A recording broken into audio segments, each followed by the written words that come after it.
Hello मित्रों, स्वागत है तमारू भारतीय किचन गुजराती में। तो आज हूँ तमारी साथे शेर करीश सूजीना हांडवानी रेसिपी। तो आ सूजीनो हांडवो छे ते मात्र 20 થી 25 मिनिटमां ज बनीने तैयार थई जशे अने खावामां पण आ हांडवो छे ते खूब ज मित्रों टेस्टी बनीने तैयार थशे। जो तमे एकवार आ मारी रीते मित्रों हांडवो बनावीने घरमां लोकोने खवडावशो ने तो बधाने खूब ज भावशे। एटलो टेस्टी आ हांडवो मित्रों बनीने तैयार थाय छे। तो तमे आ हांडवो बनावी बाळकोने टिफिन बोक्समां पण आपी शको छो। तो आपणे आ हांडवाना बेटरमां कोई पण प्रकारनो आथो लाववानी पण जरूर नथी।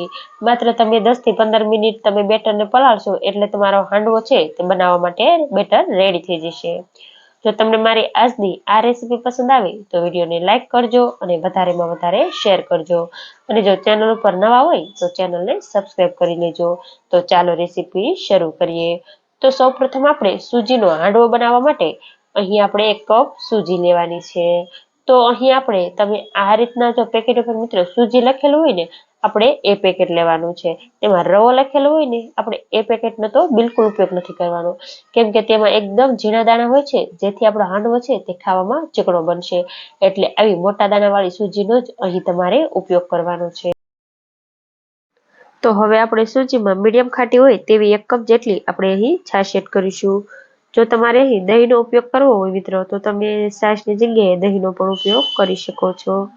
તો આ રીતે આપણે છાશ ઉમેરી વિસ્કરથી એકદમ સરસ રીતે મિક્સ કરી લઈશું અને આ રીતે બધું મિક્સ થઈ જાય એટલે હવે આપણે તેની અંદર જરૂરિયાત પ્રમાણે પાણી એડ કરીશું અને મીડિયમ થીક રહે એ રીતનું આપણે બેટર બનાવીને રેડી કરી લઈશું। તો અહીં આપણે 1 કપ જેટલી સૂજીનો ઉપયોગ કર્યો છે એટલે તેમાંથી આપણે મીડિયમ સાઇઝના 4 થી 5 જેટલા હાંડવા મિત્રો બનીને રેડી થશે। તો હવે આપણે હાંડવાને એકદમ સરસ ક્રિસ્પી બનાવવા માટે તેની અંદર 1 મોટી ચમચી જેટલો અહીં આપણે ચોખાનો લોટ એડ કરીશું અને તેની અંદર 2 ચમચી જેટલો આપણે અહીં બેસન એડ કરવાનો છે। જો તમારી પાસે અહીં ચોખાનો લોટ ન હોય તો તમે તેની જગ્યાએ કોર્નફ્લોરનો પણ ઉપયોગ કરી શકો છો। તો હવે આપણે બધી જ વસ્તુને એકદમ સરસ રીતે મિક્સ કરી લઈશું અને આવું મીડિયમ થીક એવું આ બેટર બનાવીને મિત્રો રેડી કરી લઈશું। તો હવે આપણે ઢાંકણ ઢાંકી દઈશું અને આ રેડી થયેલા બેટરને આપણે 10 મિનિટ માટે સાઈડમાં મૂકીશું, જેથી આપણી સૂજી એકદમ સરસ રીતે ફૂલી જાય। ત્યાં સુધીમાં આપણે આ બધા જ વેજીટેબલ્સને એકદમ સરસ રીતે મિત્રો આપણે કટ કરી લઈશું। તો ઘરમાં તમારી પાસે જે રીતે વેજીટેબલ હોય એ રીતે તમારે કોઈ પણ વેજીટેબલ તમે ઉમેરી શકો। તો અહીં મેં દૂધી, ગાજર, ડુંગળી, લીલા મરચાં અને કેપ્સિકમનો ઉપયોગ કરેલો છે। તો હવે આપણે આ બધી જ વસ્તુને એકદમ સરસ રીતે આપણે કટ કરીને રેડી કરી લીધી છે।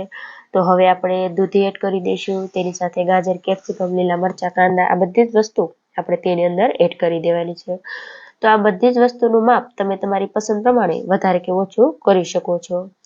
ત્યારબાદ હવે આપણે તેની અંદર થોડા એવા આપણે લીલી મકાઈના દાણા એડ કરીશું। જો તમારી પાસે હોય તો ઉમેરવાના, નહીંતર તમારે સ્કીપ કરી દેવાના। પણ લીલી મકાઈનો ટેસ્ટ હાંડવામાં મિત્રો ખૂબ જ સરસ લાગે છે, એટલે હોય તો જરૂરથી એડ કરવા। ત્યારબાદ 1 ચમચી જેટલી અહીં આપણે ફ્રેશ આદુ લસણની પેસ્ટ ઉમેરવાની છે। ત્યારબાદ સ્વાદ પ્રમાણે મીઠું અને અડધી ચમચીથી ઓછી આપણે હળદર એડ કરીશું। ત્યારબાદ હવે આપણે તેની અંદર થોડો એવો ગરમ મસાલો એડ કરીશું, એટલે આપણા હાંડવાનો ટેસ્ટ મિત્રો ખૂબ જ સરસ આવશે।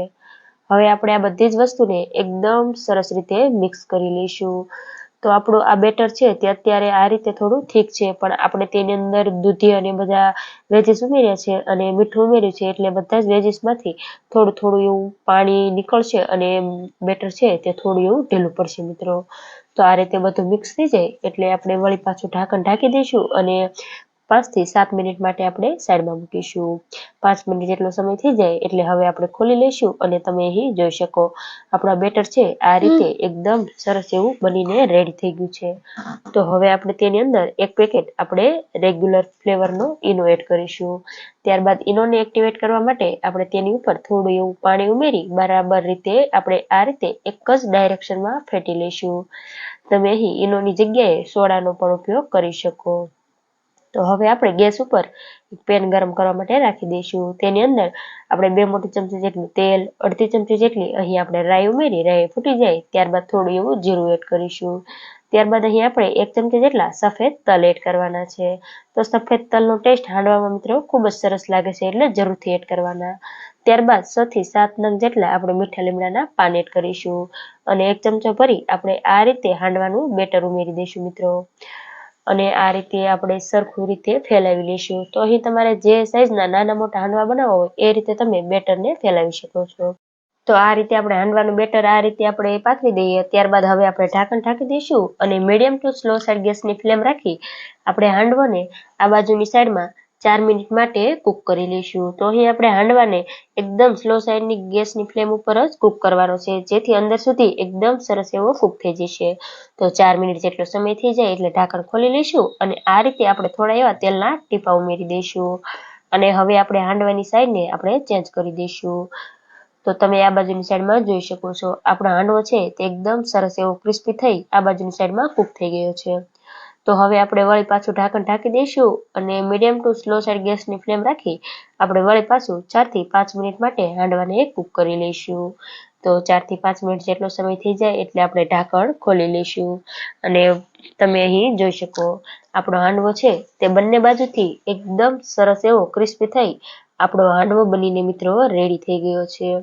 તો આપણે આ જ રીતે બીજા બધા જ હાંડવો છે તેને બનાવીને રેડી કરી લઈશું.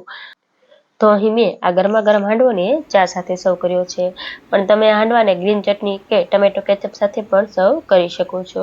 જો તમે પણ કોઈ દિવસ આ રીતે મિત્રો આ હાંડવો ન બનાવ્યો હોય ને તો એકવાર જરૂરથી બનાવજો. ઘરમાં નાના બાળકોથી લઈ મોટા બધાને ખૂબ જ ભાવશે. તો તમને મારી આજની આ રેસીપી કેવી લાગી મને કમેન્ટમાં જરૂરથી જણાવજો. અને જો રેસીપી પસંદ આવી હોય તો વિડીયોને લાઇક કરજો, શેર કરજો અને જો ચેનલને હજુ સુધી સબસ્ક્રાઈબ ન કરી હોય ને તો આવા જ એકદમ નવા રેસીપી વિડીયો જોવા માટે ચેનલને સબસ્ક્રાઈબ કરી લેજો. Thanks for watching.